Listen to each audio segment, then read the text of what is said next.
So I have a lot of emails about the Airforce logo on the Airforce shadow box. Problem is I really did just freehand it when I drew it on the wood.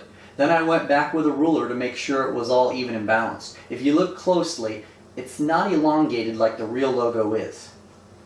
But as I always say, I make it up as I go along. So in this video I'm going to step you through another way using your computer to make the logo 100% proportional. This might take a little longer for you, and once complete you might need to make your octagon fit the logo instead of the logo fit the octagon. So let's get started. Okay, the first thing you want to do is actually bring up a browser and go to Images. So just type in Airforce logo and see what comes up.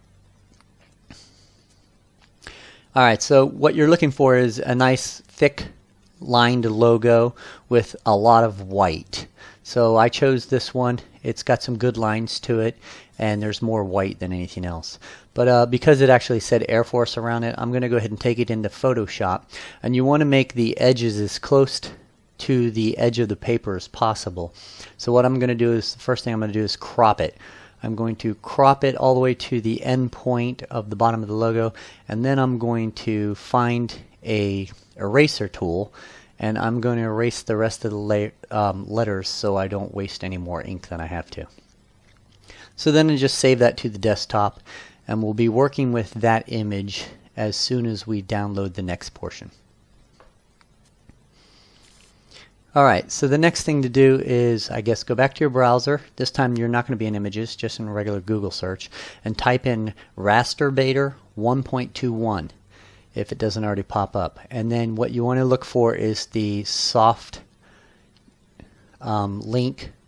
So this will take you to this page, and there's a lot of different buttons here, so don't get confused. Go to the bottom where it says free download and then click on that. Now it's going to give you a couple options. You can use your Facebook to log in, you can use Google to log in, but if you don't have either one of these accounts, you can just click the other options. And the other options is they just make you watch an advertisement before you're allowed to actually download it. So halfway through the advertisement, the bar comes up and it says, you know, save or run. So just save it to your desktop as well, or wherever you want to put it on your computer. Okay, so after you take the time to install it, it'll give you a neat little icon, and then you click on the icon and the program will run.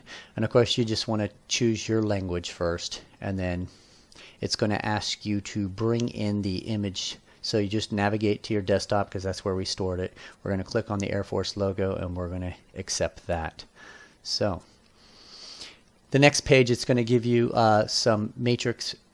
So basically you want to choose everything that's already default, and then we're going to make it down to about 3 pages. As you can see, it's the logo is divided up right there. So once we make it into 3 pages, it'll be about the right size for a shadow box.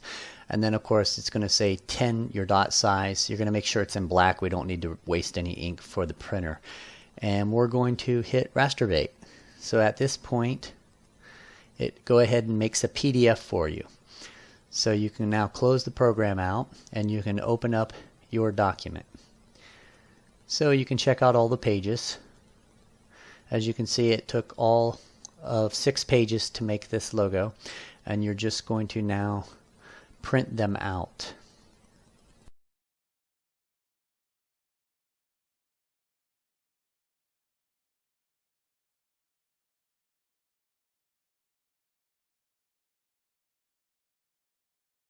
Okay, so take your printouts and go ahead and lay them out on a flat surface. Grab yourself some Scotch tape and start taping the pieces together.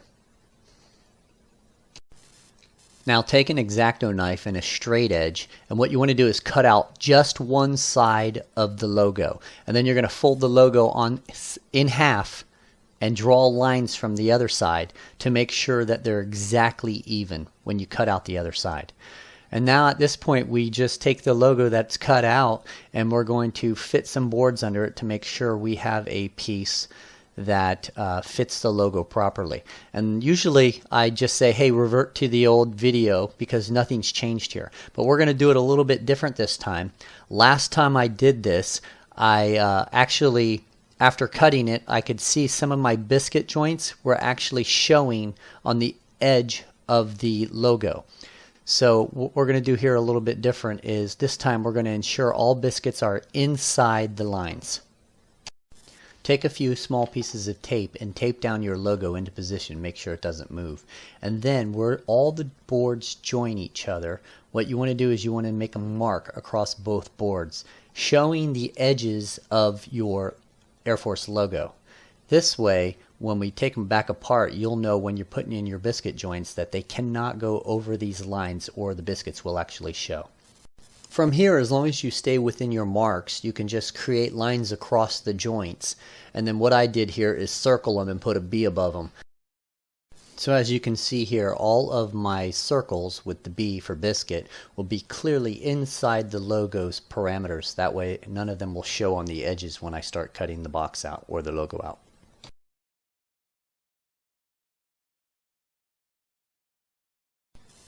At this point, all you need to do is grab each board individually, line up your marks, the one with the B on them, and then start making your biscuit joints. There's no changes in the next step. You're just going to push all your boards together with some glue, and I'm going to clamp them down and let them sit for about an hour. And then we're going to come back. We're going to put our logo back on the board. Make sure you stay within those lines that you originally drew. That way you know your biscuits are going to be well within inside the logo's parameters. And you're going to push your tape back down and we're going to draw out the logo. So grab yourself a nice Sharpie and then a straight edge and just draw out your logo's perimeter onto the wood. Since we're going to use these lines to cut, go ahead and remove your logo and make sure all your lines are all the way through. So if you need to doctor any up to make sure all of them connect, now would be a good time before you get to the cutting board. I recommend that you use your table saw for all the straightaways. That way you get a nice clean edge. And then just pull out your jigsaw for the corners. Once you have the entire logo cut out, find yourself some 60 grit sandpaper and start sanding the logo down. And what you're trying to do is make sure all the joints are very, very smooth. But you're using 60, so it's a really rough sandpaper. We're going to hold off using the 120 until later. So we'll do the 120 right before we stain. But at this point we're going to be drawing on it. So you only need a really rough smooth. So take it back to your table and wipe it down. Make sure all the sawdust is off of it. And we'll start with the logo. This will be the last time you need your logo, but right now I just lay it on there to see how it turned out. And it looks like it came out pretty much to the exact size of the template.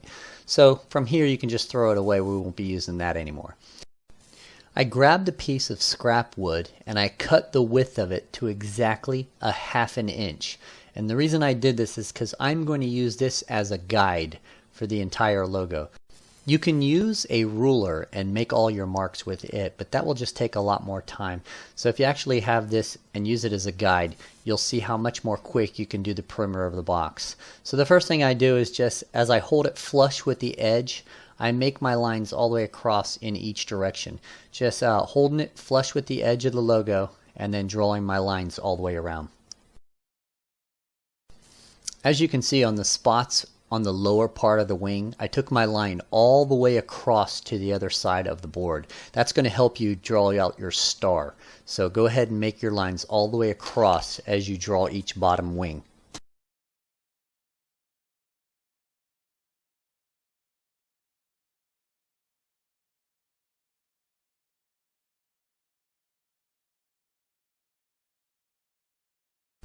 Okay, so now we're going to tackle the part that most people probably think is the most difficult. So you have your lines running all the way across in all directions. What you want to do is take the board and you want to start at the top V and you want to go down to the far diamond, which should be lines all the way across in each direction should make this corner for you. So this was actually my first mistake. As you'll see, I'll use the wrong side of the board when I create this, and it won't give me that ½ inch gap, but I won't discover this until later into the video. So as you see, I line up the board and I make my drawing. So align your piece on the two corners of the bottom of your piece and then draw your line on the top. That'll give you your ½ inch above those two joints.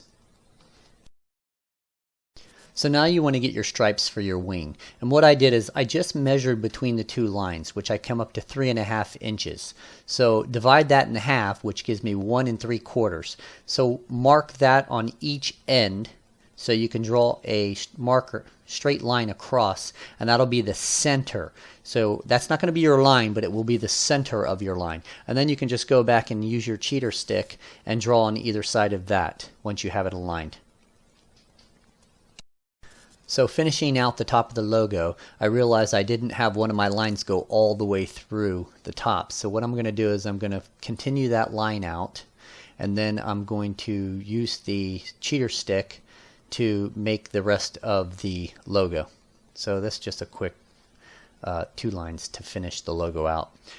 To this point, you've only been making lines on one side of the logo. If all goes well, when you cut these pieces, you can use their opposites to have an exact duplicate on the other side, so you really don't even need to draw the lines out on the other side of the logo.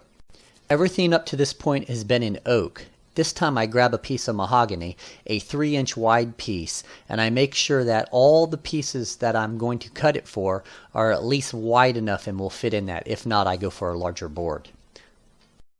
So I take it to the table saw and I raise my blade. Now in hopes that my blade will go all the way up and I can do this in one pass, but it actually comes up just a bit shy. So what I'm going to do is I'm going to take it about halfway down, and I'm going to have to make 2 passes. Each one I'm going to have to flip the board over.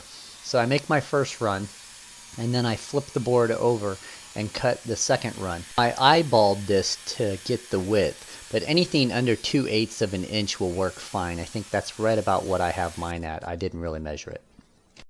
So at this point, if you're prone to mistakes, go ahead and cut yourself a second piece. That way you don't have to come back to the table saw and do this again.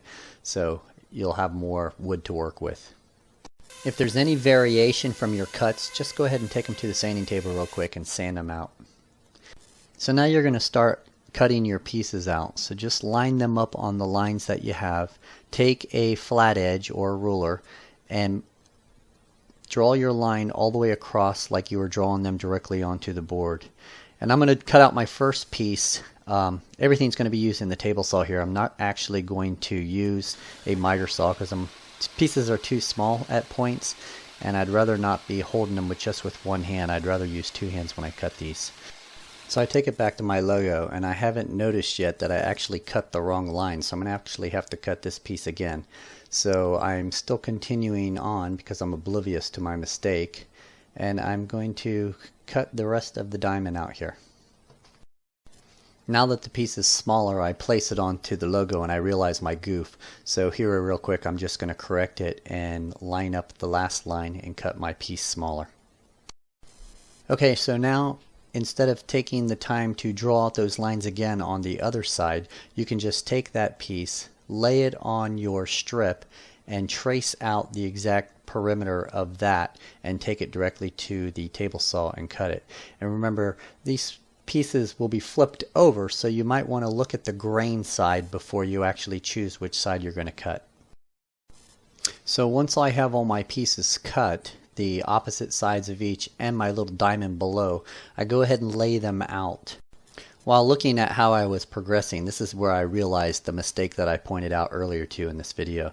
And so what I'm going to do is I'm going to grab my cheater stick and I'm going to correct my lines across, and then I'm just going to take those 2 actual pieces and do a quick adjustment to them, and I'll be back in action.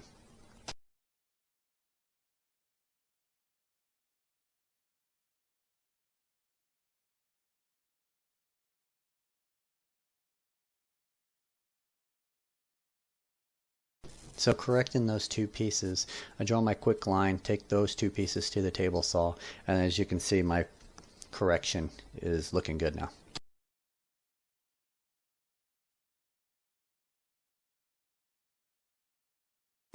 So from here on out, there's not much change. You're just going to take piece by piece and keep continuing drawing the lines all the way through your pieces and taking them to the table saw and cutting them out. And you can keep using your cheater stick to use them as a guide to make sure you're aligned properly.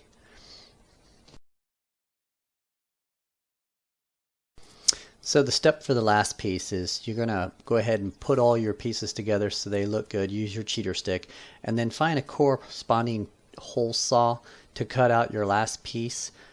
This is no different than the first time I made the box, so I'm not going to bore you with it. So at this point it looks pretty good. Take your last piece, set it down, and now we're going to take these parts to the table to start staining them. What I want is a really deep contrast between the oak and the mahogany. I found this pretty entertaining. I grabbed the actual board that I used to spray paint the other pieces of the last shadow box about a year ago. I still have it used as a sanding board, and I turned it over and I lined up all the pieces to see how close they were to the originals.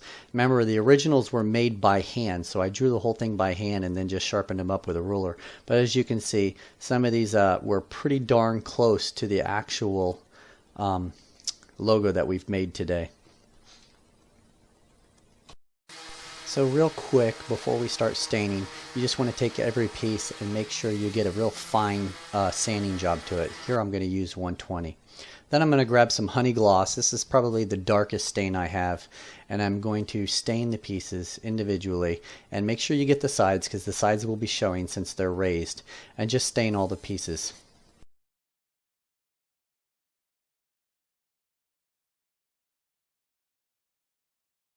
So once you're done with those, go ahead and grab the actual logo, and we're going to go ahead and give it that fine sand for the very last time. So right here I'm using a 120, and I'm going to get this as smooth as possible, and then I'm going to go ahead and stain it. So here I'm not going to use any stain in particular, it's just the classic oak. That's the standard oak color. So I'm going to use that, and I'm going to real quick rub it out. I am going to do the bottom, and because I didn't spend that much time sanding the bottom side of this, I don't want to screw it up later and wonder which side it is. So what I did is I put a small B on the back side of this so I know that the bottom goes down because I didn't sand it as much as I did the top. The top is pretty smooth, and as you can see, as I apply the stain, it really comes out and gives it that oak look with all the different grain. And there's the little B on the bottom. And you have to stain the bottom because you don't know how much of the actual logo is going to show from the back side. So you just want to make sure you stain the bottom and then all of the sides. So this is the fun part. Take it back to your table and just go ahead and lay out your mahogany on the oak and see how good of a contrast you have. I think that's fantastic. I think it really makes the logo jump off the oak there. So I'm very pleased with it at this point. Okay, so only a slight change with this one. What I'm going to do this time is I'm going to go ahead and apply all the pieces. So I actually am going to use the exact same process that I did on the last shadow box. Use a brush, wipe out the glue as thin as you can, and start placing your pieces. Remember to use your cheater stick to make sure everything's properly gapped, and just do what I did last time, clamp everything down and allow it to dry.